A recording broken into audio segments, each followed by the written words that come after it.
Welcome to Viseland. We got a great episode for you. In this episode, Mikey, what are we going to be talking about? We are going to go over the last 10 number one picks in the NBA draft. And what we're going to do, we've been doing a lot of career rankings. We're going to project the career rankings of these 10 players from 2010 draft to the 2019 draft. So we have 10 number one overall picks. Very luckily, I got to see a lot of these guys as prospects and in high school. A number of them played in the Nike Hoop Summit, which is an event that I've gone to for over 10 years and have covered the last 8 up until this. Zion Williamson, unfortunately, didn't play in it. He went to it, but most of these guys ended up playing in the event. So had a lot of firsthand experience seeing a lot of these players. And yeah, we're just going to try and rank them how we think they're going to finish their career. Yeah, because it's still, the jury's still out on a lot of it. There's a lot of debate. And, luckily, thanks to the recent NBA rules, we did get to see all of these players in college as well. Yeah, well, the other thing, Jason, is that all of these players were one and dones in college too. Yeah. The past 10 drafts have been all one and done players. This is like the first season where we really have a chance to possibly have a guy like LaMelo Ball who took the overseas route, still kind of considered a one and done, but we could shake it up. The one right before John Wall was Blake Griffin, who spent 2 years at Oklahoma, but everyone since then has just spent 1 year in college. So let's go. We're going to go break down the projected careers. How are we going to rank the top number one picks of the 2010s draft? So from 2010 to 2019. So let's start it with our number 10 selection. Michael, who is that going to be? Yeah, we're going to go in reverse order. And this one was made pretty simple for us. Yeah, kind of like you look at the list, it kind of breaks down to like a few different kind of tiers when you look back on it, but this one is in a tier on its own, and that's going to, Yeah, unfortunately it is. And this was a tier that is pretty unusual for a number one pick. It was a surprising number one pick. That's one thing we'll absolutely say. In a super, it was shocking draft. Like, I mean, obviously Giannis came out of that draft, but yes, overall not a strong draft. So that's going to be Anthony Bennett from UNLV. Yeah. First Anthony Bennett player ever to be selected number one, which everyone was kind of thinking it was, sure. Wiggins for a very, very long time, and then Bennett comes in that year before Wiggins is eligible. Yeah. Well, I was lucky enough where Anthony Bennett and Andrew Wiggins played together in the 2012 Nike Hoop Summit. Anthony Bennett looked fine. Like he was good. He played all right in the game. He actually had this miraculous long three-pointer that kind of sealed the game for the world team. Wiggins looked like the much better prospect to me. Wiggins even was measured taller. Bennett, of course, was very strong. He had a good freshman year at UNLV. Nothing that really screamed number one pick. Like he was pretty efficient. He shot well from three on a low sample size. Really, he wasn't one of those like, there've been prior one and done guys, and you'll see guys later in this list that were like really good in college, where it's like, Bennett was fine. Yeah, it was also the draft. Like that was another thing. This draft, it was up in the air who was going to be the number one pick, and the guys that there were 2 names I remember. People thought Cleveland was going to take a big man, and the 2 names that were showing up before the draft were Nerlens Noel out of Kentucky and Alex Len, who was at Maryland, had a really good game against Kentucky, had a solid sophomore season at Maryland as well. Both around 7 feet. Nerlens, of course, was seen as a prolific defender. He could get off the floor like really well for a big man. And then he had like some lateral ability, always got a lot of steals, was a rim protecting threat. But he had also torn his ACL that year. So he had a shortened season. Kentucky didn't play exceptionally well that year. They actually went to the NIT. Nerlens wasn't there. But yeah, and I remember Nerlens showed up to the combine also and weighed like 208 pounds. Yeah, because there were concerns there. No, this was like, it was an interesting draft, and there was really no consensus. I mean, obviously now we look back, we're like, who wouldn't take Giannis? But I mean, Giannis went 15, so there's 14 teams that are kicking. That's absolute hindsight. Yeah, Giannis looked really good on tape, but he also was playing second division in Greece. Yeah, and people didn't. He wasn't. Depot goes 2. Yeah, but again, it wasn't like, it was just a weird draft. Like it's one of those drafts. Like, I don't think at the time anyone seemed like a number 1 pick.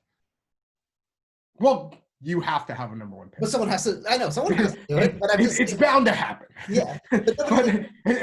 but yeah, the thing you were absolutely right about is nobody was really slotted in there. Yeah, no one had that. Nobody, like, every draft since then, you kind of had an idea of who was likely going number 1. And yeah, the next year, I feel like it changed. Like in 2014, there was a guy who people thought was going to go number 1, and he gets hurt, and therefore a different guy, but you still kind of felt that guy was probably going number 1. Every draft since then, you usually have a guy who's kind of separated himself. This draft did not have that. Yeah. And that's what made Anthony Bennett such a surprise. The thing that Cleveland said with him is they felt he popped off the tape. He was a strong guy, and he was pretty athletic. He had some shooting potential. The one thing I do remember, like I remember him in his 3rd game in college, he goes up against Oregon, and I remember him dominating that game. But at the same time, if you're talking about a guy who's going to defend the perimeter or anything like that, like I think Cleveland had this idea that maybe he would be able to slot in at like either forward spot, and that just wasn't going to be the case. Yeah. He wasn't very tall.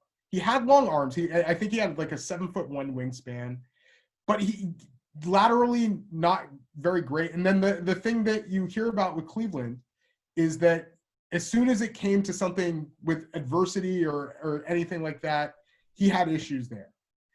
And his rookie year, I think, was like an unmitigated disaster for a number 1 pick. And you just didn't get that much upside from it. That next season, they draft Andrew Wiggins, number 1, Cleveland. And then they do the Kevin Love trade once they get LeBron. So that was really offloading him while he was probably at his highest peak, because there wasn't much trade value after that. Yeah, like you look at it, career high, 5.2 points per game in that 2014-15 season. He started 4 games in his career, and hasn't been in the NBA since 2016-17. He has kind of touched the G League. He signed a training camp deal with the Rockets and played well in the G League. Like, I think he's like a guy who could possibly be like at the end of an NBA bench or somewhere around there. Most likely would have done pretty well in Europe, maybe, but yeah, it just an absolute disastrous number 1 pick, unfortunately. And those expectations shouldn't have been on him. Cleveland just made the wrong move. No, oh, totally. And it's just tough because, again, like you're going to look back on this list that we're making in the tiers, and he's the only one from that this past decade that's out of the league completely. Yeah. Will he come back? And just, was never even like a rotation guy on like a good team or anything like that. And that's one thing you'll see with our next 2 players. They at least have the chance to be that. But yeah, Anthony Bennett was a complete different kind of number 1 pick. Like, he may go down as one of the worst number 1 picks of all time, unfortunately. Hey, could still turn it around. You never know. No. We're rooting for the guy, but it certainly seems like the NBA is behind him. And yeah, the other thing is Chris Grant was the general manager in Cleveland at the time, and everybody blamed him for this pick. It comes out later from David Griffin, who's now was the general manager of Cleveland once they brought LeBron back and looked a little better. That Chris Grant was like the one guy who didn't want to take Anthony Bennett. Well, and the thing for Cleveland, truthfully, is like they end up getting LeBron anyway, and they win their championship. Oh yeah. So they end up making the right move. Yeah, it's not like it swung the franchise back a decade, by making it one bad choice. It's They were lucky to be in Just- this kind of interesting position where it's like, yeah, in hindsight, they've moved on. Yeah, So the, it's not the like, pick looks worse like for when it happened as opposed to what results came from that pick. yeah, and it also looks worse when you know what Giannis is today. But again, like that Absolutely. was a massive wild card mystery, and there's 14 other teams that are like kicking themselves because they could have had it. But That's what makes the draft so unpredictable. And yeah. and the other thing you'll notice with a lot of these number one picks didn't end up being the best player necessarily in their draft class. Yeah. A number of them did, but yeah, there are. I would say you want the number one pick because you have an idea of how good of the player that that guy will be. But yeah, it doesn't necessarily always mean that they're going to be the best player in their draft class. Yeah, totally. And then for Anthony Bennett, he just unfortunately becomes this Jeopardy, answer of who was the first Canadian to go number one in the draft. And that's just the breaks. I mean, we wish him the best. I hope he can, still maybe go play overseas a little bit more. He played a little bit, but yeah, he just hasn't. He scratched the league. He never became a rotation guy, and it's kind of a sad thing to see from a number one, pick in the draft. But let's move on to number 9. Number 9 is another player who's kind of had some ups and downs. He's still, again, pretty young early in his career. Mm-hmm. But, I mean, definitely got off to a very auspicious start, to say the least, and that is going to be Markelle Fultz. Yeah. This was definitely a different scenario than Anthony Bennett. He looked – first off, the draft that he was in was much better. They were high on a number of the players in that draft. And Markelle, while he did not win very many games during his freshman season at Washington, looked really good. Really good. Yeah, he looked great. The free throw shooting was to me at the time. It was low. It was that was the one thing. He had a low free throw percentage. He shot very well from 3. And then the other thing he did really well was first off, create for himself. And he was this creative finisher around the basket, could get to the basket. He was a really good pull-up shooter in college. Yeah. Yeah. Really good pull-up shooter. The fact that he could create shots off of the dribble, you saw the upside there. And then you felt like once he went to Philadelphia where they had Simmons and Embiid, you were kind of expecting him to shoot.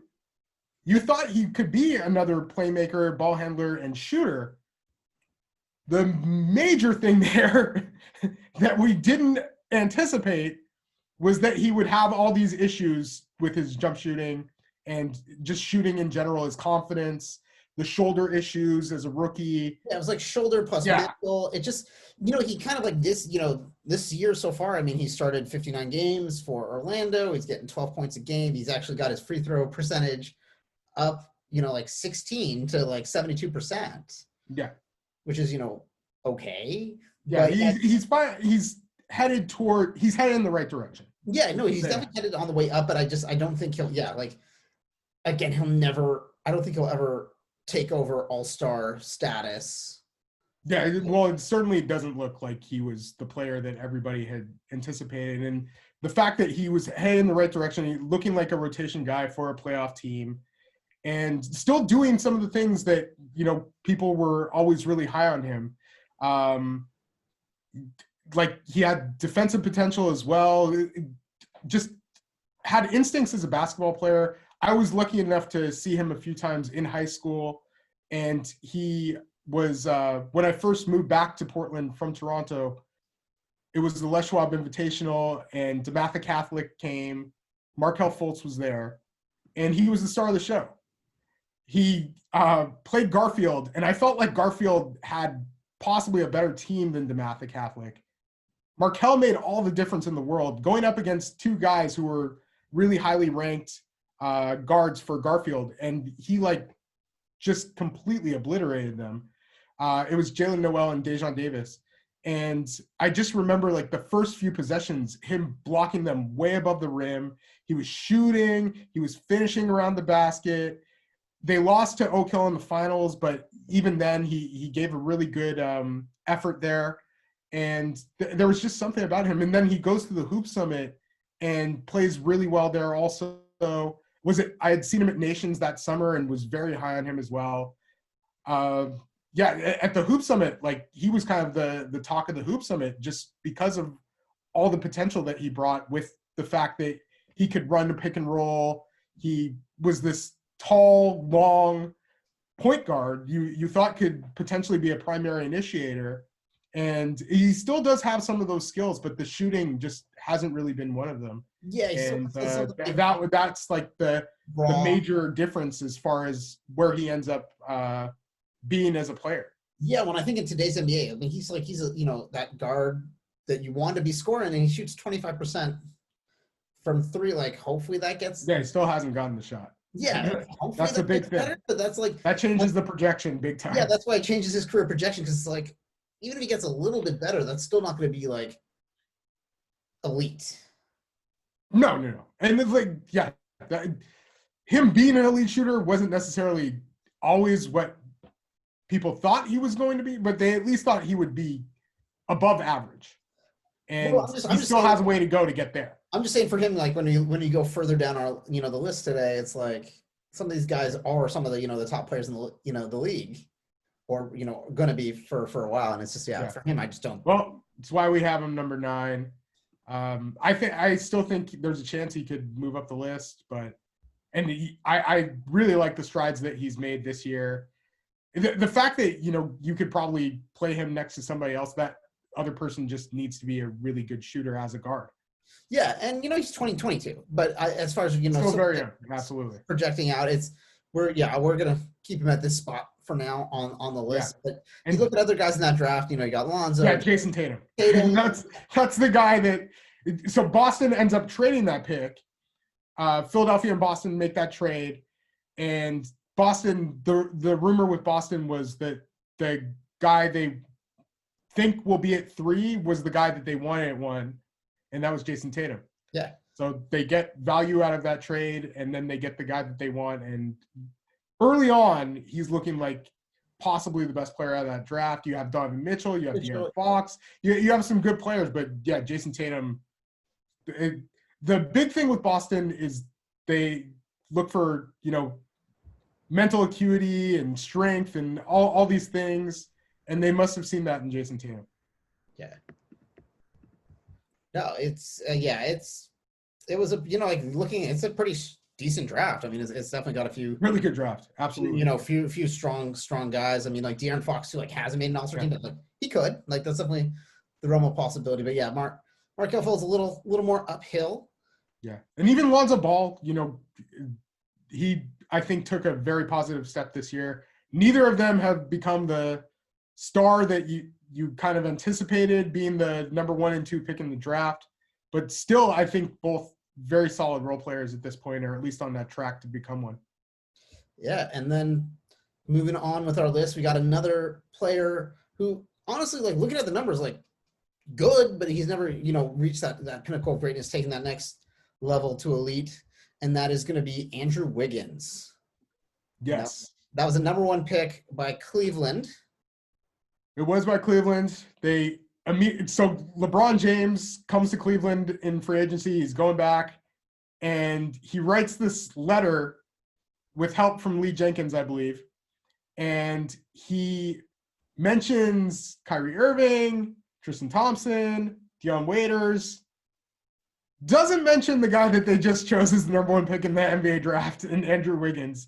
So you could kind of see that possibly being a thing where he might have been on his way out. And it turns out that they wanted a more established player, and they just felt like Kevin Love was at a level already where if you add him to a team with LeBron James and Kyrie Irving, good things can come of that. And it turns out that in 2016, they were absolutely right. In 2015, Kevin Love gets hurt and everything. In 2015, Andrew Wiggins also wins NBA Rookie of the Year. Yeah. And you look at his career numbers. I mean, he hovers around 20 points a game.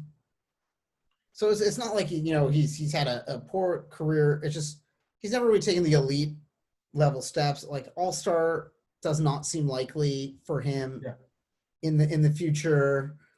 So he's kind of just like he's a good offensive player, and that's fine. And it'd be interesting to see what the future does hold for him if he does get to stay around in Golden State.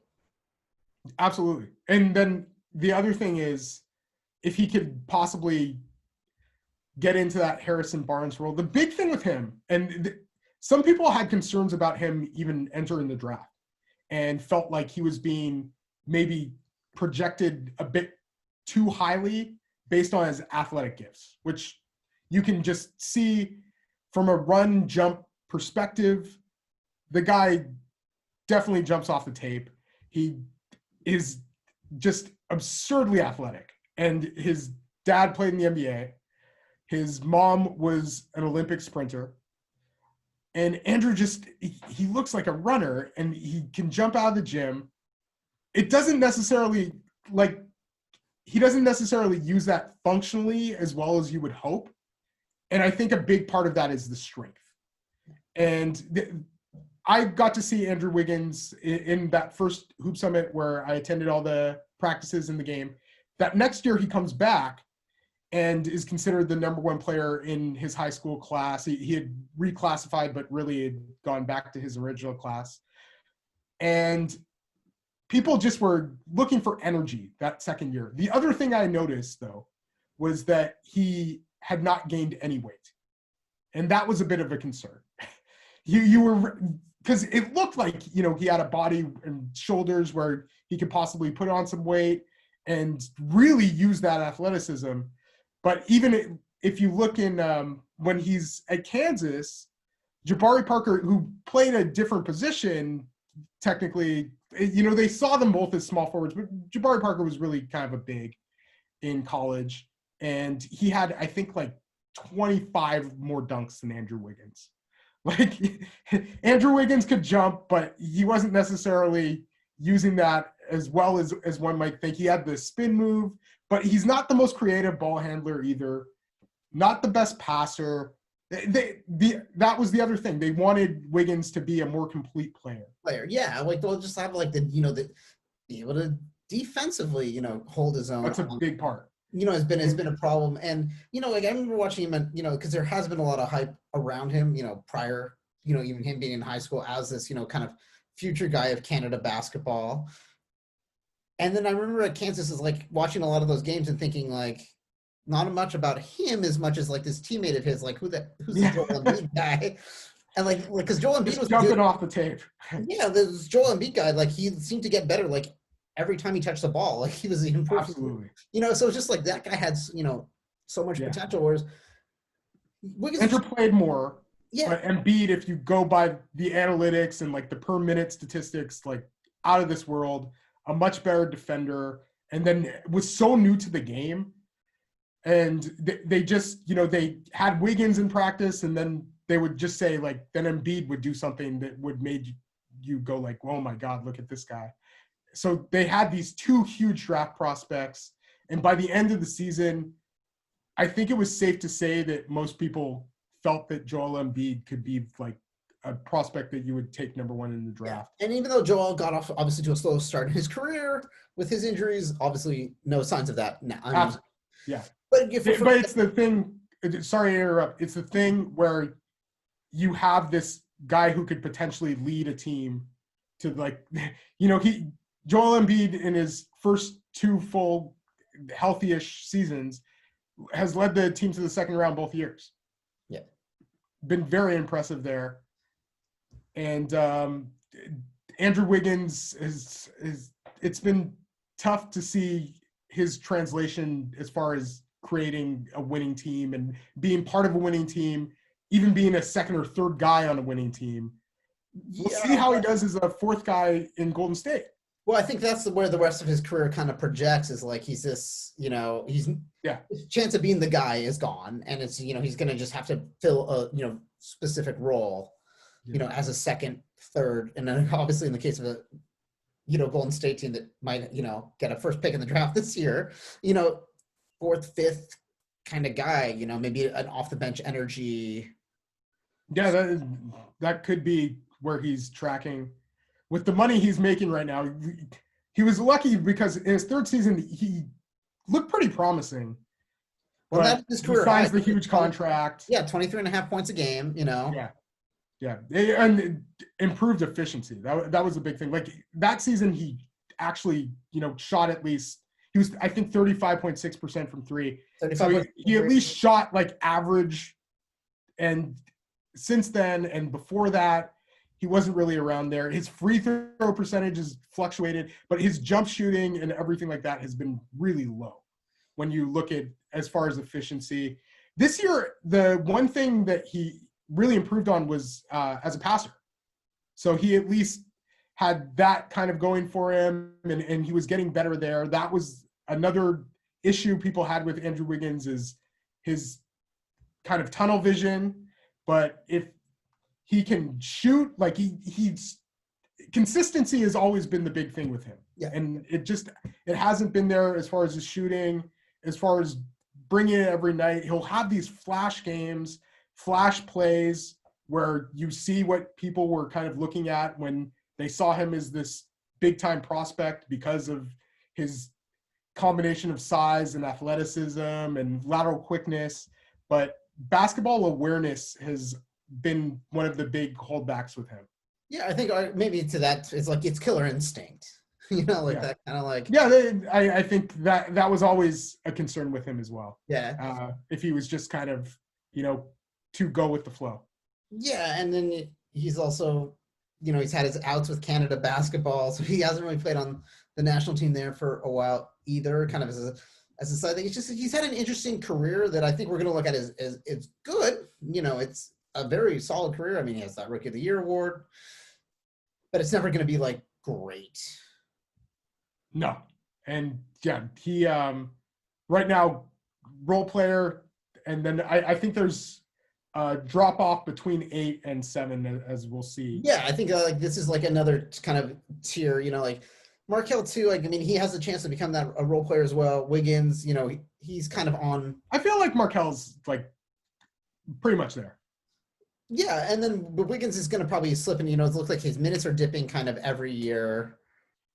So obviously scoring, everything kind of goes along. Well, he was playing for Thibodeau, so of course they are. So obviously a little bit there, but even on Golden State, he's getting 19.4, and this is like a Golden State team right now where it's like kind of everyone. Oh yeah, there's no Steph, no Clay, and so yeah, it's interesting to see. But then we're gonna move up to this next player, and this is like this kind of next year, and everyone from here on out is like 70% of them are. We feel all-star level talents, and because we're going a little different here.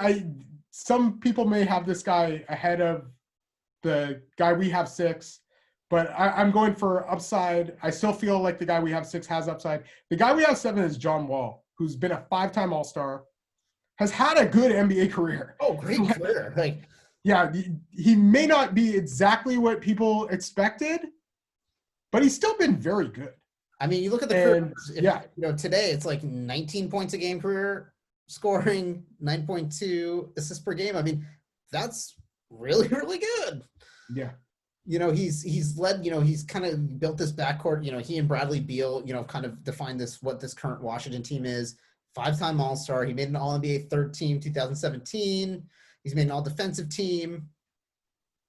He's a really good player. And I remember the first time, I don't know what recruiting website I was looking at the time, but, as a University of Oregon basketball fan, they mentioned this kid, John Wall. He had an offer from Oregon. Obviously, in your dreams, you're like, oh, we had no chance.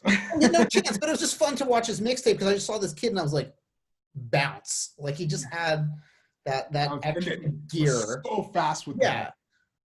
And it had like great size also. So like he was a bigger, like 6'8", 6'9" wingspan. He was so fast with the ball. You just saw this enormous upside there. And he first commits to Memphis while John Calipari is the coach there. John Calipari goes to Kentucky. John Wall is heading there. Yeah. And Which tells you something about the player. When they're a Calipari guy, it's like, that's usually a pretty good endorsement. And then as far as the guy that many people compared him to, but felt he possibly had even more potential, was Derrick Rose. Yeah. And if you compare their freshman year, like John Wall possibly looked even better as a freshman than Derrick Rose. Granted, I think John Wall might have been a little bit older than Derrick Rose as a freshman, but still, they both really stood out because of how explosive they were, how quick they were. And the thing that John Wall had over Derrick Rose was, I think he saw the floor better and was a better playmaker. He might not have been like as explosive, just, like off of 1 foot, but he was still like, you just saw this enormous potential there. And as far as coming into the league, like I don't know if he finished runner up in Rookie of the Year, but like that was the year he and Blake Griffin both were considered rookies because Blake Griffin had sat out his. You have 2 number 1 picks also in the same year, which is normal. John Wall comes into the NBA and is immediately like at least pretty good. And then I think just kind of gets better from there. Signs an enormous contract that's like I think a couple seasons ago. And then he gets hurt last season. Doesn't play this entire season. You just kind of wonder where it's going to go from here for John Wall. Yeah, it's tough because you assume he comes back and he's still going to be good. But yeah, he was an all-star 5 years in a row. Yeah. And like it seems like what you're getting out of him. You're getting penetration, you're getting kickouts, you're getting this guy who can have these huge games night in, night out, and has been one of the NBA's top assist leaders like pretty much every season since he's been in the league. Yeah, his career low for a season, 2012-13, he had 7.6 assists a game. Yeah. And you look at his playoff, he's your initiator. Like, yeah, he's a dude. You see his numbers both years he was in the playoffs. He was scoring more than he was during the regular. It's great. It's hard to know, what the rest of the career for John Wall does hold because 5-time All-Star, but again, 2 injuries, basically 3 injury seasons because he didn't play this year, and it's hard when those guys that have that extra gear lose it. Like that speed is such a big part of who they are as a player, what their game is. And the other thing with John Wall is he's never been a very consistent outside shooter. No, and which hurts him, if he, as he transitions from not being the fastest player on the court.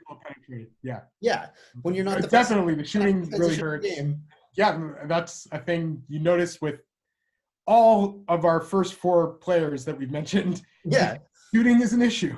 And the way the league is today, it's like you need to have it. Like they would put him on a whole different plane for sure. Yeah, it's kind of a non-negotiable. But yeah, if John Wall, even like 35% on a consistent basis from 3. Yeah, if you were to never play another game in the NBA again, due to injury, great, awesome career. So good, yeah. Yeah, sure. I just, I think everyone we have ahead of him just has that extra level of potential for accolade that I think John Wall's kind of reached that peak now. We kind of see, and it's going to be hard to see how he projects into a different role than being the fastest player on the court. Yeah. Go-to point guard. John Wall was actually the 1 year I missed the Hoop Summit, and I know the USA lost the game. I heard he played very well. I think I saw tape of it, and obviously John Wall was one of the standouts on that team. Was a pretty obvious first pick. Some people talked about Evan Turner, but as we see, like John Wall was it seemed like he was the far and away favorite for number 1 pick that year. The guy who looks like the best player from that draft is Paul George. And Paul George went, I believe, 10. And Paul George, it was, there were a number of wing guys like in that kind of second half of the lottery who ended up being very good players, and Paul George looks like, in retrospect, probably would have been the number 1 player in a redraft. The draft, really good. Yeah, guys that go again, John Wall went to Kentucky, the A program with, the A coach of Calipari, versus, Paul George coming from Fresno State. Not as much, hype surrounding it, but again, great career from John Wall. But yeah, I think he's reached, he's at his peak. And then I think, everyone we have ahead of him is we'll see. probably just has this next level of potential that they can take on from him. So moving on from John Wall, now we're getting into this place where we're really going to see, some guys that we are going to be projecting. Yeah. And, so this is, gonna come for some debate. If you got any, opinions or feelings, definitely leave them in the comments or send us an email, viselandpod@gmail.com. Yeah. But this next guy that we have is still very young in the league, but, bright future in a position that's not the most important position in the, for a team anymore necessarily. And that is a center. And that is going to be Deandre Ayton. Yeah. And like everybody on the list up to this point, huge questions about whether he should have been the number one pick in retrospect, especially after that first year you just kind of saw. And a lot of draft Twitter saw this as a two players being head and shoulders above the rest of the class. DeAndre Ayton wasn't necessarily among those two players. So you had Luka Doncic and Jaren Jackson Jr. seen as the best two prospects by much of draft Twitter. DeAndre Ayton kind of being the more mainstream player just due to his insane physical gifts. The guy just absolutely looks the part. JV, you actually got to see him as a high school player as well. At the Take Flight Challenge, Jordan Brand rented a hangar in Santa Monica, California. We went down, we got to see, a bunch of great players, and he was just he's the center. He was still raw. He was still really raw. Just big physically. You saw him, you're like, this is an NBA center. Yeah. He just, how, at least in looks and everything, the two most physically impressive players as high schoolers that I saw in the Hoop Summit, you got Joel Embiid, who just had this amazing body to go along with athleticism. So that I should paraphrase it with that, having athleticism and that body. And so you have Joel Embiid and then DeAndre Ayton, physically very much in that build. Doesn't necessarily have, he was also maybe a little bit later to the game. The other legend of DeAndre Ayton is he's from Bahamas, and he plays this, I think he was a rising junior, and plays in this exhibition game against North Carolina, University of North Carolina. This guy is still in high school. I think he just had turned 17. And he gets a double-double, and his team beats North Carolina in this exhibition. And this is a team that was competing for NCAA championships year in, year out. And they have a number of impressive big guys on their roster. And DeAndre Ayton also goes to the Hoop Summit as a high school junior. He one adorable thing I remember is his mother was there, and I think it must have been a little sister, and I just remember him walking out and reaching down and holding this little girl's hand. And I remember just being it was kind of a heart melting moment. And, this gentle giant, unfortunately for him that year, maybe the worst world team that I have seen since I've been at the Hoop Summit, going up against what I felt was, at least as high school players, the best USA team. I don't think he had the best time during that week. He has an okay game, and he doesn't come back that next year. There are lots of questions also going around. He was considered the number one player in his class for most of high school, and then Michael Porter Jr. looks so damn good. Marvin Bagley reclassifies as well, and he was very highly thought of as a high school prospect also. Get to college. One recruiting service actually ends the year with Michael Porter Jr. as number one, goes back and says, we don't think that's necessarily the case. We're moving DeAndre Ayton back to number one. We just think there's too much upside there. And he goes to Arizona, and he looks very, very good. And, he just has all these flashes. He's a guy who, any night can put up 20 and 10, easy. Well, I say for him, he's kind of you look at his stats, too. He's a throw, he's a true center. He's made no three-pointers in his 2 years in the NBA so far. and he doesn't need to to impact the game. He's he's 19 right now. He's 19 points a game, 12 rebounds a game. This current 2019 His counting stats are super impressive. Yeah. The major thing with him, the concern why people didn't necessarily feel he was deserving of being the top prospect, he doesn't really create for himself, which a number of centers don't. He always his shot has always looked good, but he doesn't like take any 3-pointers or anything like that. And nowadays you would like it optimally if your big men stretch the floor, which is why they like Jaren Jackson. Jaren Jackson also a much better team defender and rim protector, or at least that's what the projection was. Just much better defensive awareness. There were times where Deandre Ayton wouldn't even challenge shots. There was actually a hilarious interview, I believe he did with Ricky O'Donnell, where he just said, "Yeah, I don't really challenge shots." Like he was so candid, and even when he was coming into Arizona, and they had lost in the tournament, he goes like, "Oh yeah, Alonzo Trier shot too much," like something like along those lines.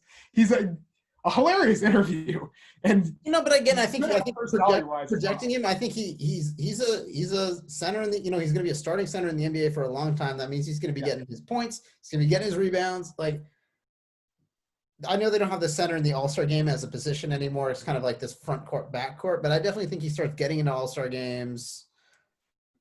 Yeah, that's the ultimate hope. But it seems like this year he took strides as a defender.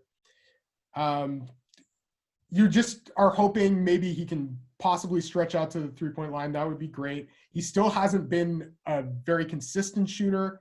And the other thing that's really stood out about him in a negative way is he's had a really tough time getting to the free throw line. He can shoot free throws. That's the amazing thing with him. Like, he's a good free throw shooter, but he gets to the line at an incredibly low rate for a big man. And you just hope for a guy who's that impressive physically, who has that kind of touch, you would hope that he would be better attacking around the basket and at least getting in those situations where he gets to the free throw line a bit more than he has. No, totally. But I mean, yeah, definitely bright potential future for, a young center. And, like, every team needs to start a center. There aren't that many centers out there that are great, right? Right now it's kind of an underserved position, and like, at least in my opinion. So I think, the future can be bright for him, but yeah, like, it'd be great if he could stretch, because, it's great to have 4 to 5, but everyone wants to have 5 players now that can shoot it. So, but, as long as he's there to get the rebounds, defense obviously needs to improve a little bit. This year he upped it to 1.7 blocks per game. Over his rookie year, he was under a block a game. So that's. Yeah, exactly. It seems like he's at least on the right track there. And you just hope that there's nowhere to go but up for him. He's still, obviously, Luka Doncic should have been the number 1 pick. It seems pretty obvious at this point. Luka Doncic is that player who, going forward, you see winning multiple MVPs, being even in the at least possibly first team All NBA conversations this year. Yeah, totally. He's making an All-Star team. Jaren Jackson Jr. potentially could be above Ayton as well. Trae Young. There are some players in this draft who it was a really good draft, and Ayton still goes pretty high in this draft. There's a lot to like there. He shoots a really good percentage from the field as well. There are definitely things to like there with Ayton, and he's strong. I think the suspension definitely hindered. It seemed like he was off to a pretty positive start, and the suspension really hindered that as well. I guess for some performance-enhancing drug or something along those lines. And you just hope that next year he just keeps improving. And there was just so much to like about him as a prospect, and certainly a talent where I feel he can be a multiple-time All-Star and then potentially really affect winning as well if he can become one of the best centers in the league, which it seems like he at least has a chance to be that. Now, without the requisite awareness, just what he's doing, is pretty impressive. Yeah, well, that's why, still, 21 years old, doing what he's doing right now, like it definitely has some bright potential for him. With that, like, if, Phoenix can, kind of get this core together, Devin Booker kind of keep something and, build a playoff contending team. Like, I mean, that would be a pretty solid career, if he can keep, 20-10 on a good playoff team, pop into some all-star games. Yeah, that's what we're hoping. So let's move on. And we are in the top 5. And this number 5 guy, I'd say possibly even another tier here. He's a really good player. And it was there were questions as far as, these, I'd say like even 3 to 5, like all very, very good players. This is Ben Simmons. I have Ben Simmons number 5. And it may be low. He's super talented. He's become a fantastic defender as well and very versatile there. One of the best passers in the league. Oh, totally. Like, and for a guy his size. Yeah. Oh, like freakish athleticism and his ability to handle the ball, everything there. As a high school player, was able to see him a few times as well. Was at the 2015 Nike Hoop Summit, and I thought he came in a little bit late, I remember, and I left there still having him number 1 in the class. It was that combination of all those things that we mentioned, the ability to see the floor, like a guy who's like a 6'10" point guard. Yeah. And with like fantastic athleticism as well. You kind of saw him as ambidextrous because he was so dominant with his right hand around the basket, but shot with his left hand. You could immediately see that there could be shooting issues with him. That was the one thing. Like, usually you notice for the world team in the Hoop Summit, and Ben Simmons being from Australia, he was on the world team. They shoot a lot in practices, and the world team has amazing practices. Ben Simmons, they're playing this shooting game where they're trying to go around the world, and you hit 2 shots to go around the world. And he's with Scalabissiere and Thonmaker, and Scal and Thon hitting shots a lot more frequently than Ben. Ben, I don't know if he ever got past like the top of the key. Like that, it wasn't necessarily pretty there. And the thing was, at least from what I hear, like when he was doing youth levels, like it looked like the shooting was possibly a thing. I just think it was so easy for him to finish around the basket, and he had that ability to blow by defenders. That's something he still is very good at doing. But yeah, the shooting gives him like a whole new level as far as like potentially becoming that franchise player, I would say. Oh, totally. When you look at him, I mean, in the open court handling the ball, it's like Magic, LeBron. It's like there's very few guys that are at that size that are that skilled at handling, distributing. But yeah, the shooting is what's going to hinder him a little bit. This was the first year. Sure. Yeah, this is the first year, 2019, 2020, that he's made a 3-pointer. All documented. We all rejoiced. Yeah, Ben Simmons finally made a 3-pointer. It was a Twitter. He just doesn't take shots. Like that's a big thing with him. You can play so far off of him, and yes, he can kill in so many ways and spread the floor in other ways because he is a tremendous passer and has that ability to penetrate. But as you've seen, like the past 2 years in the playoffs, he's become much less of a factor because teams are able to play off of him so much, and they just kind of figure it out.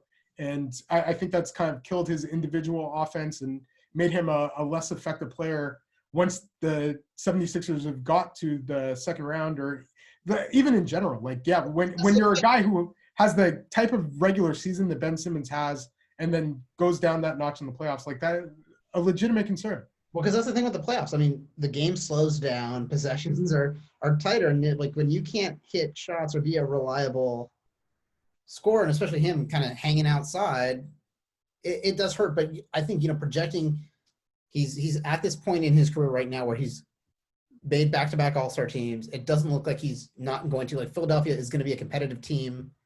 If they keep he and Embiid in this core together for quite a while. And I think, if he keeps this up as far as being this, big, fast distributor, he's going to have end up with a great career line.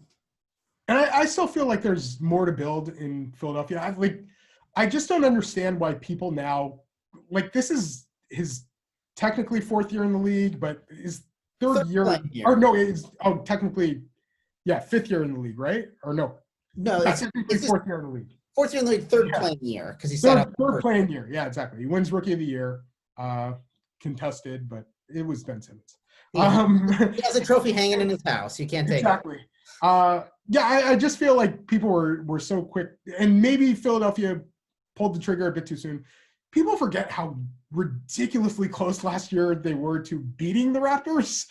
That's one thing where they were that was a game 7. You thought it was going to overtime, and Kawhi makes this amazing shot. You wonder what the hell Ben Simmons is doing on that last defensive possession. But it was a once in a lifetime shot from Kawhi, with the rim action. I feel like Kawhi, but the level of shooter Kawhi's become, maybe a more regular occurrence. But certainly it was dramatic in the rim action. Yeah. And the picture, amazing, incredible playoff moment. But I still feel like there's more time and there's more team building. The salary cap situation is going to be really tough. You're not sure they surrounded him with the right pieces. You want Ben Simmons to be surrounded by shooters. How when LeBron was at his best in Miami and even on Cleveland, you just surrounded him with shooters. You made sure there were guys that he could kick out to, and you want people opening those lanes and stretching the floor. And Philadelphia hasn't necessarily done the best job yet of putting those guys around Ben Simmons. But he and Joel Embiid they're still young enough where I think I know a lot of people are saying eventually you'll have to trade one or the other to get the best out of them. I still think there's time to give it a shot. I hope they give it a few more years because they're two such unique players who have defensive ability. Ben Simmons, very unique as far as his ability to create offense for others. When you give up these guys, a lot of the time, you never get the equal return. You let go of Ben Simmons. It'd have to be the right move. Yeah, but even then, I'm not sure that would happen. Yeah, when you think it's the right move or it seems good or you're getting, a high draft pick or whatever for this guy, they can, Ben Simmons could go do something else with another team where if, he is surrounded with those shooters, you're kicking yourself or you trade Joe out. It never fully works out. And I think, you should, unless the guys truly hate each other, which it doesn't seem like they do, but, unless there's some sort of animosity there and you can't, get that chemistry on the court, you can disband. But, if things are working, give it a shot. And try to bring in, those veteran guys on the cheap that are fill those roles of being spot shooters to kind of make up for some of, Ben Simmons' weakness and then his strength to penetrate, bring in the defense, kick it out to that guy that can hit those shots. Yeah. And I still think Ben Simmons' best is ahead of him. Yeah. We'll see if he could be the second guy on a championship team. There still is that possibility, and he still could rise even more. We're not sure, especially with the lack of shooting. Which I think that unlocks a whole different aspect when he actually chooses to shoot every once in a while when it's given to him. Yeah, well, I think right now it's going to be tough too, because again, I think the way the NBA is doing it with the, finishing this season off, running into the next season, it doesn't give them that off season, and that's where those guys can work out with their trainers and build that different, asset onto their game. He's only going to really have a month, to really put in that. We don't know what he's been doing this entire time.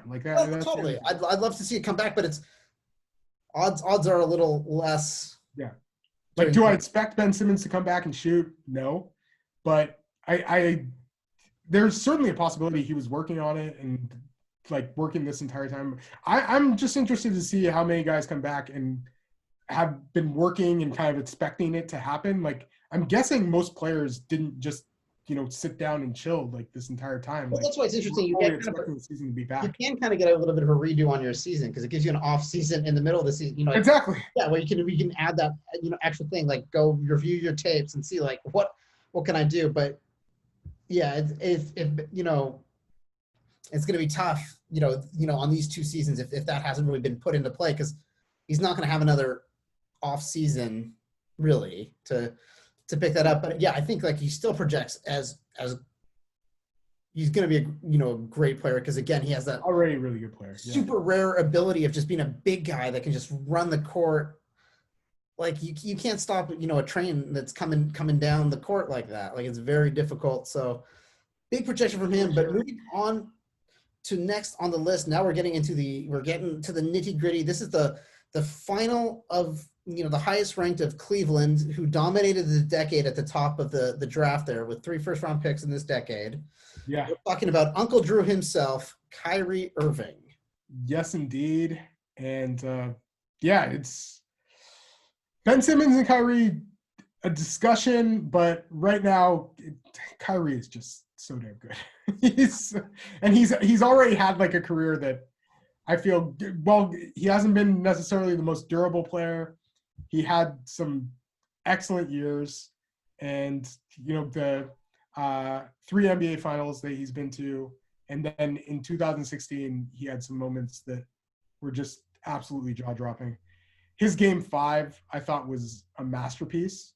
He was 17 of 24, I believe, from the field, and each one of those field goals was like absolutely like out of this world. I think he just his handles too. Yeah. Like he just has best ball handler in the league. Yeah, like it's just he's really like set himself as like like one of the elite point guards of this generation. For sure. It's hard to say that he hasn't lived up to what everybody expected from him. He's been a complete offensive force. And then even defensively, he has instincts. He's not the best there, but he goes to Boston, and granted, it was for Isaiah Thomas, but they improve defensively once he gets to Boston. The big thing with him is you kind of wonder how conducive he is to winning, like just as the main player. But which we're still probably not going to get in Brooklyn, like how that will work with he and Kevin Durant, because it certainly worked with LeBron. Once they got to that playoffs, and you could just run the offense through those 2 players. And the thing with Kyrie too is he's an excellent shooter. So he's at 39% for his career, and there are just times where he's an absolute bucket from deep. Oh yeah, you got to amazing off the bounce, of course. And like the thing with playing with LeBron, like anytime you have Kyrie Irving, it's going to be a lot of pick and rolls. It's going to be a lot of isolation. But like with LeBron, the fact that you could kick to Kyrie, his ability to create, he's not necessarily known as like the best passer, but he's still, I think, very high level there as well. When he was at Duke, yes, his college career was very short. Very short, yeah. He had the injury that kept him out for a majority of that season. But I felt in the few games that he did play, he looked phenomenal. But that's the kind of player he was, where he could miss the whole season, have that kind of injury red flag at the time, and be the number 1 pick. He was worthy of that. Great shooter. Yeah, and I think the way his he's 28, so he's at this kind of point in his career, but it's like he gets to go to the only true team in New York right now, sadly, which is Brooklyn. Take that, Knicks fans. And he and Kevin Durant get to team up, and it'll be interesting to see what they put together, because that Brooklyn team, has some pieces. Yeah, and as we saw when Kyrie was playing this year, like he still had some moments where you're just dropped your jaw. He was getting buckets in the, as you would say in Uncle Drew, like the important thing is getting buckets. Yeah, no, and Kyrie really good at doing that. Going on with what he did in college, I just felt like he had so many translatable skills to the NBA. He wasn't necessarily considered the number 1 player coming out of high school. I think Harrison Barnes and Jared Sullinger were probably ranked ahead of him. I remember at the Nike Hoop Summit, I only went to the game, but near the end of that game, it was very close. It went back and forth. Enes Kanter had this enormous game for the world team. I think they were down by 20, and then I think even like the USA may have been down by like double digits. They come back and win, and to me, the hero at the end of the game was Kyrie Irving. You put the ball in his hands, and great things happened. So yeah, saw that, and then saw him just as a college player and felt like he was by far the best player in that draft. The other player who was up for discussion as far as being the number one pick in the draft was Derek Williams. And there was discussion there. No, I remember at the time, but now it's like, now we're lucky. We can say, if you're going between those two players, the right move in retrospect, there was a player named Jimmy Butler who went later in that draft. You could go back and forth between he and Kyrie as players right now. People may prefer Jimmy, but the real guy who ends up in retrospect being the best player from this draft class is somebody who has been a two-time Finals MVP, Kawhi Leonard. Yeah. Kawhi Leonard, you didn't necessarily see him becoming what he has become, becoming a player that you can build a championship team around. But yeah, that was another player in this draft. He goes 15 to Indiana, gets traded to San Antonio for George Hill. The rest is history. Yeah, I think he's done all right for himself. But Kyrie, he's still got some years left with Brooklyn where I think, that gives him some, chances of deep playoff runs. But you already look at it, he won that championship with LeBron, 6-time All-Star. He's made, All-NBA second team, 2019, All-NBA third team, 2015. Plus, what he and Kevin Durant can do, if Kevin Durant can come back healthy, Kyrie, can stay, at a healthy place. Yeah, he's level of scorers, man. And I guess Kyrie hasn't necessarily gotten along with everybody. It seems like he and KD get along. So that's the ultimate hope there, is if you have those two talents, they get along. Brooklyn could look really, really good next year. They were already a playoff team even without them. Before getting those guys, yeah. And so it gives them another chance to really make those deep June playoff runs, to elevate his status, for his career. But I think, he's already had an amazing career with the potential to have a few more years of, high level productivity. And and the man turned a Pepsi commercial into a movie. So there's a lot of things he can do when he really puts his mind to it and is given the. And then complains about being in the spotlight. Yeah. Well, he and Kevin Durant have that in common. Yeah. And I gotta say, if we're gonna rank the movies, I would take Uncle Drew over Thunderstruck any day. Oh, I think if you have to watch either of them, then you're probably having a bad time.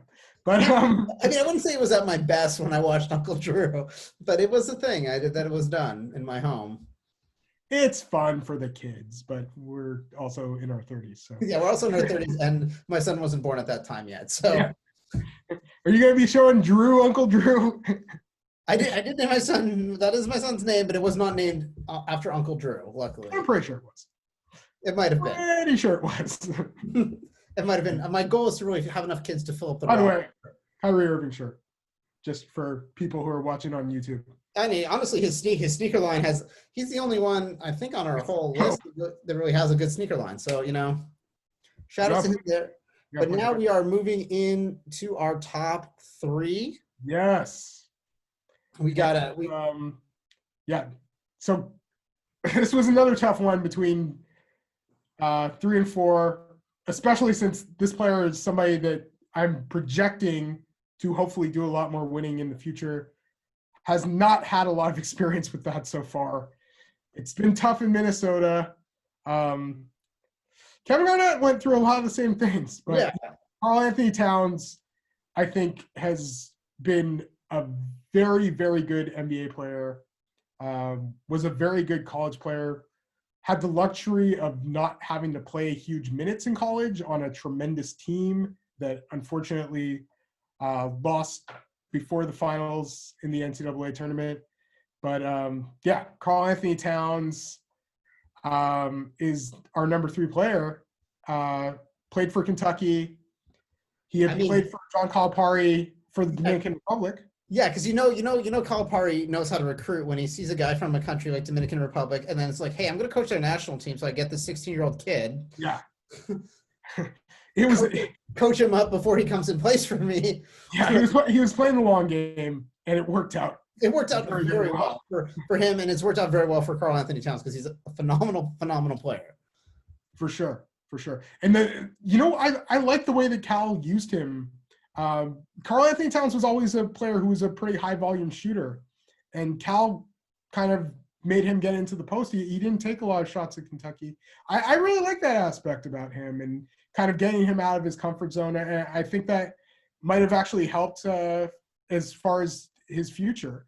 But yeah, his statistics as a college player don't necessarily pop off, but that was because of the amount of minutes he was playing. And then when you look at things like box plus minus, and you saw he was very, very high level in college. He had some fantastic games near the end of his time at Kentucky as well. I remember a game against Notre Dame where he was like unstoppable. He was also a known entity, going into his draft. So it was like, and, like 7-footer, 5 or so wingspan. I had the chance to see him play at 2 Nike Hoop Summits. He played as a junior and senior. I think he had reclassified at that point. I'm not quite sure, but yeah, he had played those last 2 years of high school at the Hoop Summit.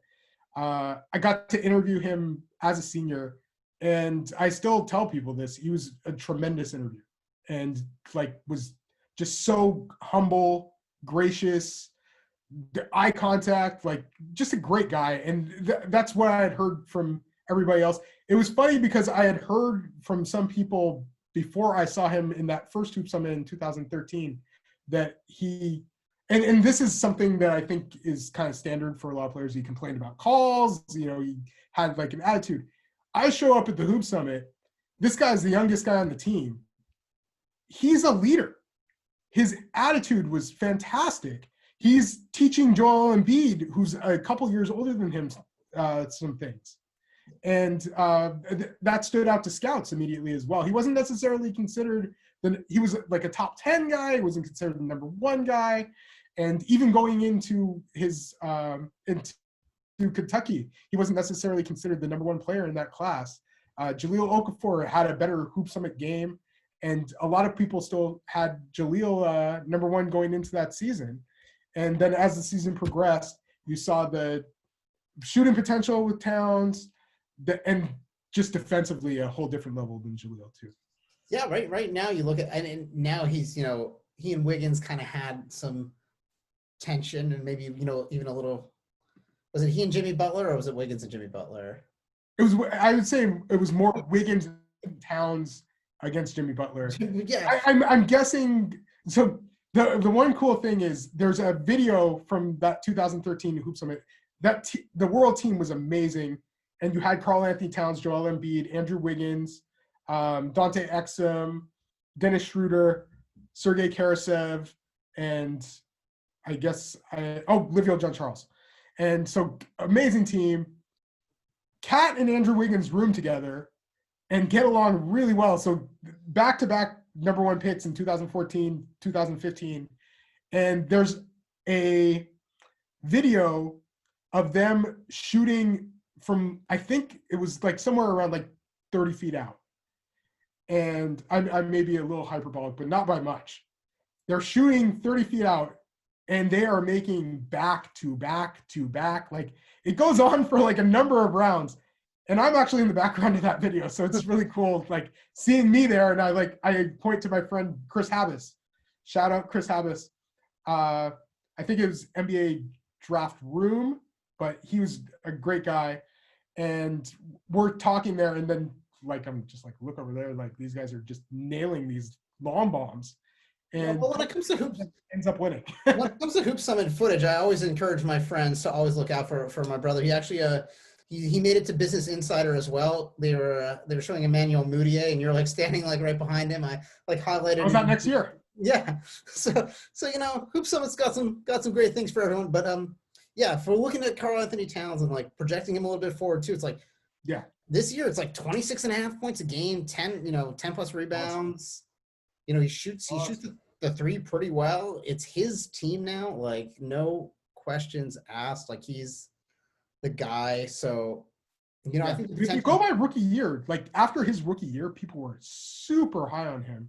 And I remember a few people at Hoop Summit who just felt like he, due to, if you're pairing them by age and everything with he and even Anthony Davis, they felt like he was further ahead as a rookie than Anthony Davis was, especially since you could tell, like watching him shoot in practice, where I'm talking about Ben Simmons missing shots, Karl-Anthony Towns not missing a lot of shots. The shot looked good.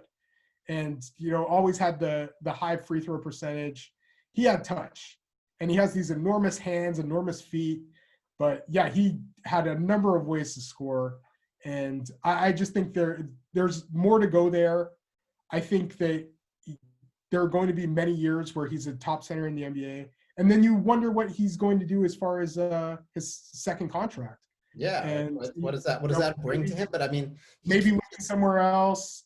If Minnesota is able to build a little bit, let's say they add somebody from this draft who can help. Not necessarily a sure thing. But, yeah, you certainly hope that he can build something in Minnesota. It's been tough so far.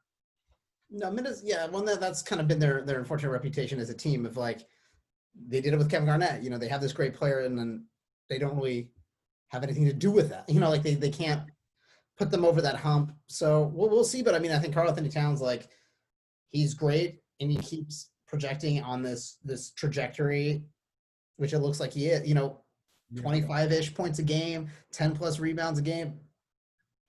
That makes you the best center in the league. Like the wins are the thing that'll make him the best center in the league, I feel. And right now, you can argue Joel Embiid and Nikola Jokic. Yeah, Jokic. But yeah, Karl-Anthony Towns certainly like around there. And if you consider the next player, I feel you consider a center as well. And I still feel like this next player is ahead of Karl-Anthony Towns. But yeah, the other thing with Cat is like still not even 25 years old yet. Yeah, 24. So, the fact that he's done what he's done up to this point, granted, like it's more based off of statistics than wins, but it's still like you can tell that he's a guy that you can build a team around. And if he gets like this, like when he had a high level creator like Jimmy Butler, they looked like a good team. Like they looked like they were going places, and it's too bad that it didn't work out. You certainly hope that he gets that. I don't think it's necessarily there in D'Angelo Russell, but it's about building pieces in Minnesota, and still I guess have to give them time because Andrew Wiggins was never really going to be that second guy for them. Yeah, with Karl-Anthony Towns. Yeah, don't totally. And then moving on to our number 2, this is the highest rank of the 3 John Calipari college coached guys. Yeah. How to coach those number 1s. We had Wall. We just talked about Cat. We're talking about the unibrow himself, Anthony Davis. And yeah, let's just say it. I feel this is kind of controversial to have Anthony Davis number 2. He's been so good. And like, certainly I don't know if he'll get some MVP votes. I think he'd at least get some MVP votes, some Defensive Player of the Year votes. This past season, he's had MVP shares and MVP votes before. He's been, I feel like, lived up to what his billing and more. And he hasn't gotten incredibly far in the playoffs as of yet. But this could be the year. Yeah, he did this thing in the offseason where he got himself on the Lakers. Yeah. With that blockbuster trade. And now he's as soon as he signed with Clutch, you kind of saw it coming. but yeah, finally got done. And lo and behold, when you put two of like the most efficient players, Yeah, he and LeBron together, you get a pretty good team if you build some shooting and a little more defense around them. So yeah. And the thing about Anthony Davis, and this is, I mean, since was so dominant at Kentucky, shot blocking, just such a great shot blocker. Because he's one of those guys you look at him too, and it's like he was a guard, didn't have a lot of offers, and then late bloomer as far as his growth spurt. Yeah, growth spurt, and it's like he takes those skills that he had when he was like 6'1", 6'2", still has them when he's 6'10". Yeah. Oh, he's another guy who I remember looking on Scout and seeing this guy who was rising up the rankings. But I think at one point he was like the 8th ranked power forward or center for Scout. And I look at him and he has Oregon on his list. And I'm just thinking to myself, I'm like, oh man, we could get this guy? Like, let's go. We can get this guy? But like, I'm into this guy who had this huge growth spurt, has these guard skills. He goes to the Nike Global Challenge and a few other events, and he skyrockets up those rankings. Yeah. By the end of high school, he was considered the number one guy. Like, you could see that he was special. I went to that Hoop Summit game, and nobody stood out as much as he did. Bismack Biyombo has a triple-double. I don't care. Anthony Davis, you saw the way that he moved and ran the floor. And just so – the ball skills, the rim protection. It's like Bismack Biyombo was a physical presence and was like young. I'm doing air quotes. But he didn't have the skill or the fluidity of a player like Anthony Davis. Yeah, and just like – and then, again, at this point of his career, he's already a 7-time All-Star.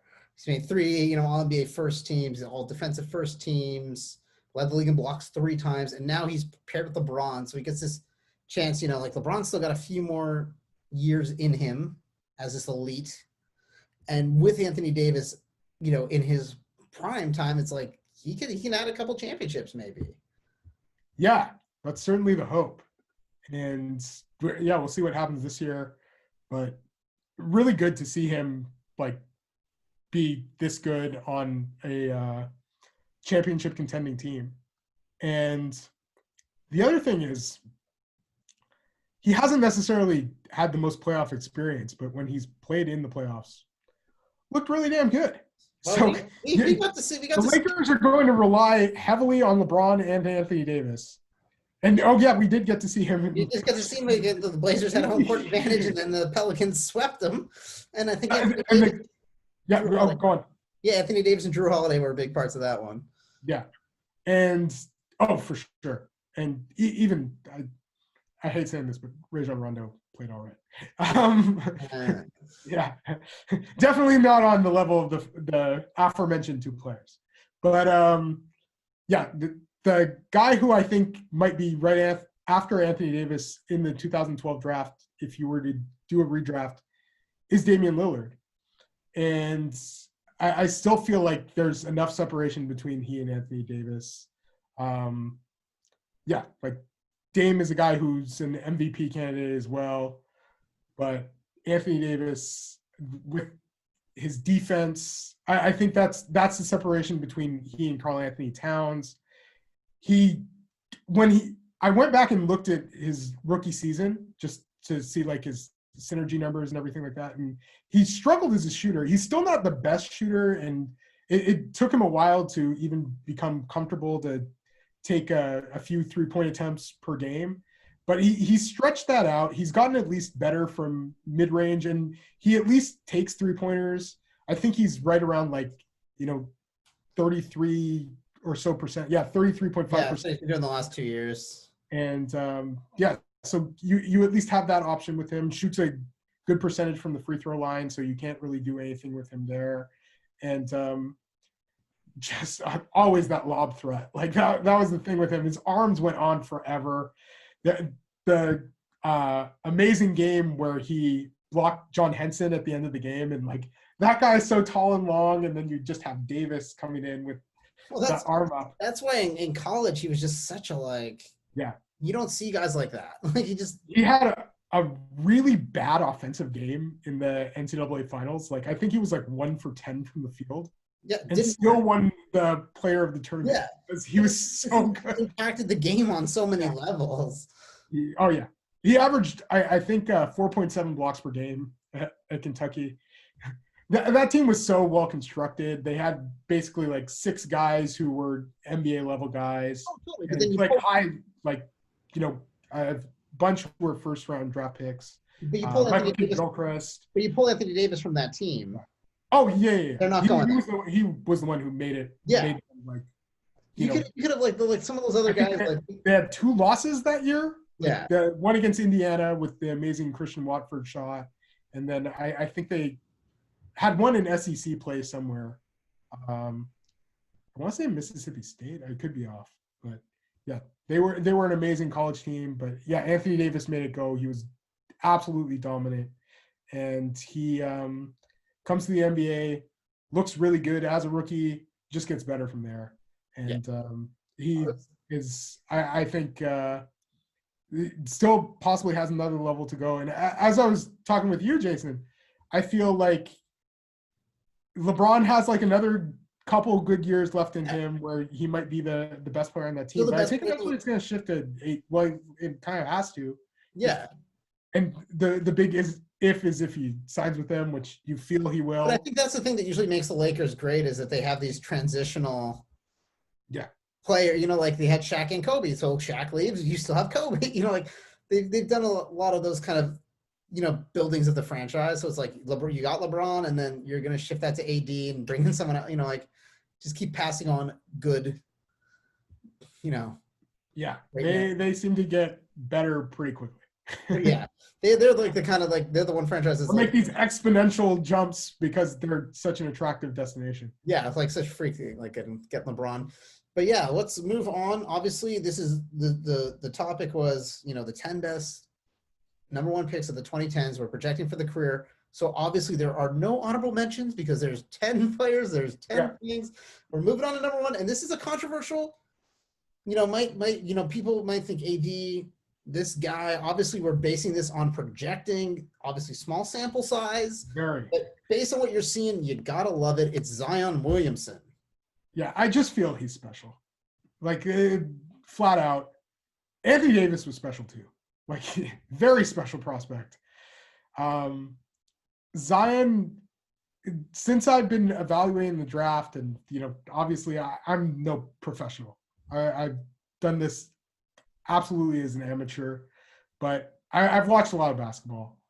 And there just hasn't been anybody like Zion Williamson in the college basketball game to me. As a freshman, just in terms of like out of this world finishing ability, ball handling, passing, defense, just how hard he plays, his strength. Well, it's like Charles Barkley meets LeBron. It's like there's all these guys you can. He's like a 6'6" Shaq. Yeah, like that's what I see him as. Yeah, it's crazy, and that's the thing for him is just like it is once in a generation. Like it is. Yeah, you don't see guys like this every year, like in recruiting, in the draft. It's just he's so special. He's got so much potential. Yeah, and I feel like as players like going forward, if you're projecting, you have Giannis, you have Luka, and then I think you have Zion Williamson. Yeah. So that's the other cool thing about this list is it may not even have like the 2 best guys on the list if you're projecting maybe like 5 years into the future. But Zion, I just feel on this list, he's only played 19 games in the NBA. And that's not even the majority of the season. And I still think he could, he'll get votes for Rookie of the Year. Yeah, oh yeah. I Morant. I think it's tough because Ja had such a great rookie year as well and looks like a fantastic player in his own right. Certainly, I think surpassed expectations there. But Zion Williamson in 19 games. Yesterday, when you were talking about the New Orleans Pelicans, we did a mock draft with the NBA Draft Junkies. Go to their YouTube channel and check that out. They're great. Listen to the NBA Draft Junkies podcast. Shout out to Raphael, James Barlow for having us on there. Really appreciate that. Yeah, so you had the Pelicans. Yeah. I feel like Zion Williamson already is the guy in New Orleans. You were talking about Brandon Ingram, who was an all-star this year, very impressive player in his own right, and certainly seemed to hit his stride. I still feel like Zion Williamson's already the guy. I think New Orleans already feels that as well. I think Zion's an untouchable guy. You can't trade him. Whereas Brandon Ingram, I think he's already their best player to me. Like if he would have played a full season, I see him as making the All-Star team. No, I definitely think like Rookie of the Year would not be in question. And if people vote for him for Rookie of the Year this year, based on small sample of play, I still would not think they're crazy. Yeah. Well, obviously he makes New Orleans a better team. Yeah. And they have just the whole trade with Anthony Davis. It gave them a really intriguing young core. And that's a team who you just have to wear shades. You feel their future is so bright. Yeah, it's like we were talking about Anthony Davis with Kentucky. Like it's because they have this player who could, possibly be this generational guy. So I didn't get to see him play in the Hoop Summit. He had injured his hand in the McDonald's All-American game, so he didn't play in that game. But I was lucky enough. That was the first year I went to USA Basketball October minicamp, and Zion was playing there. And people didn't really know what to do with him. Like that's the thing. Like he doesn't end up finishing as the consensus number one player in the class. That goes to R.J. Barrett, his college teammate. And it takes some people a while. To me, after that Kentucky game, like their first game, I have to admit I didn't really watch the Canada tournament that they had played before the season, where he and RJ did really well and many people felt like Zion was the best player. But I watched that Kentucky game and he just jumps completely off the screen. Like in terms of his efficiency, his ability to finish around the rim, there wasn't really anything that RJ did that was like incredibly better than what Zion produced. Yeah, it's that special, and he's working on his shot. He's not like he's not the greatest shooter in the world at this moment, but he's pretty good. He's good enough. Yeah, I think he's also like the strongest player in the league already. Yeah, which is just crazy. Like, well, they list him at he's 6. Not even 20 yet. Yeah, they list him at 6'6", 285.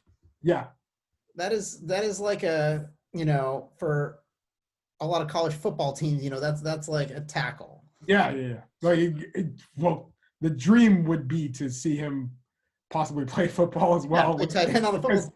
You would absolutely. I think a defensive end. Like, yeah. Who's stopping this guy? Yeah, because he has the lateral ability, and like his athleticism is otherworldly because of more than just his vertical ability, which is like absolutely absurd. From like his ability to jump without a running start and still get as high as he does, and then once he gets that running start. So yeah, the thing you saw in USA Basketball, he was like absurdly explosive. He had those ball skills. If a big switched onto him, they were absolutely dead. Like there was just no chance. He would blow right by them. A play that I just remember so fondly, and just like my eyes were popping out of my head. The scrimmage was tied. This guy named Jair Davis goes down the lane, and Zion obliterates his shot off of the backboard on an attempted layup, runs the floor, gets a pass in transition, and tomahawk dunks it to give his team the eventual win in the scrimmage. So he's making big plays. I thought he dominated the camp whenever he was playing. Still, he ends up finishing lower in the RSCI than I think, definitely than he should have. Yeah, he should have been number one. But I feel I know some people rely on the RSCI as like a kind of like a tool for the hypothetical of choosing guys out of high school. I still feel like he would have been, if he wouldn't have been the first pick, which I think there might have even been a chance. I think he would have gone 2 or 3. Like he just there was just something so special there as far as his athletic ability and strength and basketball acumen. Totally. And that's why I feel he's an MVP candidate down the line. Yeah, totally. I think we roll into next year. He's on that all-star, he's on that all-star game, all NBA. All NBA. Like yeah, he's in those conversations, like, period. And I think, New Orleans, they're in this really interesting position of like because of that Anthony Davis trade, like they have all these young guys. They're getting, they might not make the playoffs this 2019-2020 season. Yeah. So you're getting another lottery pick, top 15 pick. They could really build something. He's the core of that. He's so special that I just think like he's going to go down as a great career. Hopefully he stays healthy and continue to just like do what he does. Yeah. And as we were talking about like Karl-Anthony Towns, like having the rookie year that made you kind of project him possibly being better than Anthony Davis. Zion still like hasn't necessarily got everything together yet. Like he still isn't the level of defender that you would hope for, but I just think there's so much potential there. I think once he does some work with his body, which I think there's a lot to work on as far as durability and things along those lines, but I see him working on that, and I think that he could get into fantastic shape. Still maintain the fact that even if he's not the strongest player in the league, he's going to be one of them. Yeah. His ability to get shots around the basket at a high rate has already been completely evident. He's had some incredible performances. Like that first game against San Antonio, that 3.5 minute stretch where he scores 17 points, those 4 3-pointers. Like the guy is shooting. Yeah, if he's shooting, like what can you do? Those are things you can't do in video games, like he's doing in the real world. Yeah. I was like, players don't usually get me to jump off my couch during the regular season, especially in their first game in the NBA. But that was an incredible performance. Got to watch him a few more times. He had that 35-point game against the Lakers, against LeBron, like almost going shot for shot with him.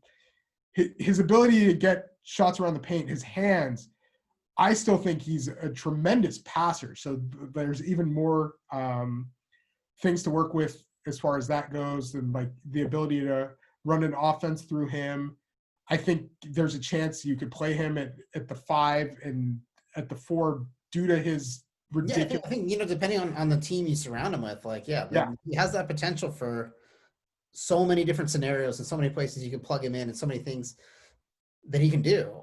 It's like it's such a group of tools. So that's our ranking, that 2010 decade. You look at that, there's some pretty good players there. If you guys have any thoughts or opinions on that you feel strongly about and you want to start the conversation, definitely on YouTube, you can do that here in the comments. If you're listening to the pod on Spotify, SoundCloud, Apple Podcasts, you can always shoot us an email, viselandpod@gmail.com. Leave us a review, and let's